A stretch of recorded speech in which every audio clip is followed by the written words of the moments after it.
FUNAI perderá a atribuição exclusiva para a delimitação de terras indígenas. Isso foi dito pela ministra Gleisi Hoffmann, da Casa Civil, em recente sessão na Câmara Federal, sessão para a qual fora a ministra convocada por decisão dos deputados para explicar a questão relativa à delimitação de terras indígenas em áreas agriculturáveis, ainda que não fossem essas terras tidas como tradicionalmente ocupadas pelos índios.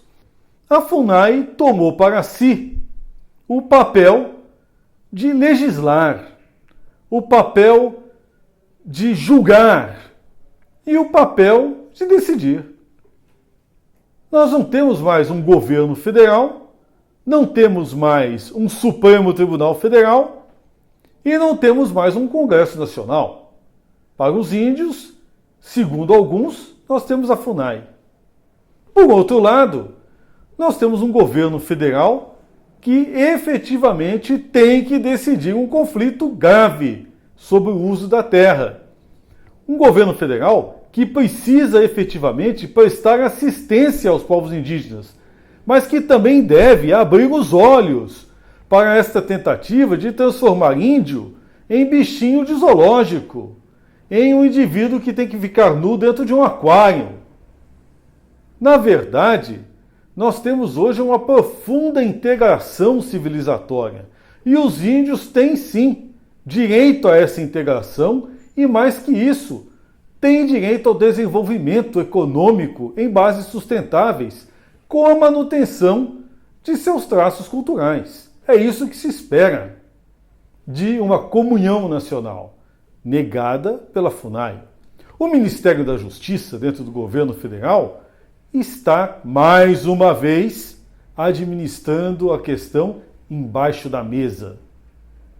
É impressionante a omissão deste ministro e deste Ministério da Justiça nas questões graves de nossa República. Tanto que, para falar sobre o assunto, foi a ministra da Casa Civil.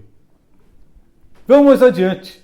O Supremo Tribunal Federal já deu o tom da interpretação da Constituição Federal. Estabelece garantias claras para os povos indígenas. Estabelece o reconhecimento que os povos indígenas têm de efetivamente se assenhorarem e ocuparem as terras que tradicionalmente lhes pertencem e das quais fazem uso, até ao tempo da edição da Constituição Federal. E isso está bem claro.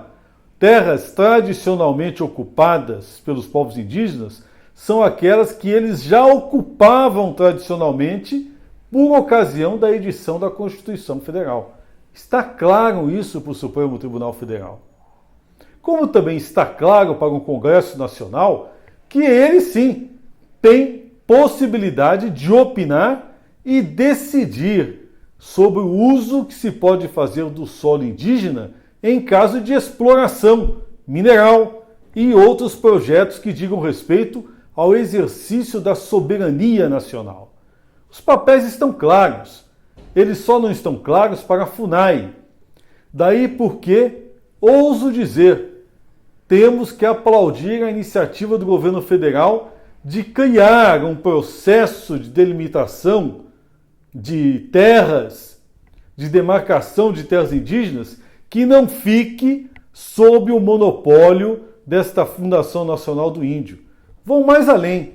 Está na hora, efetivamente, de repensarmos o papel da FUNAI.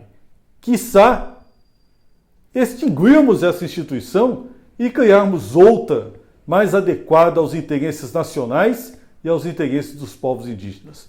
Fica aí a questão para ser debatida pela comunidade.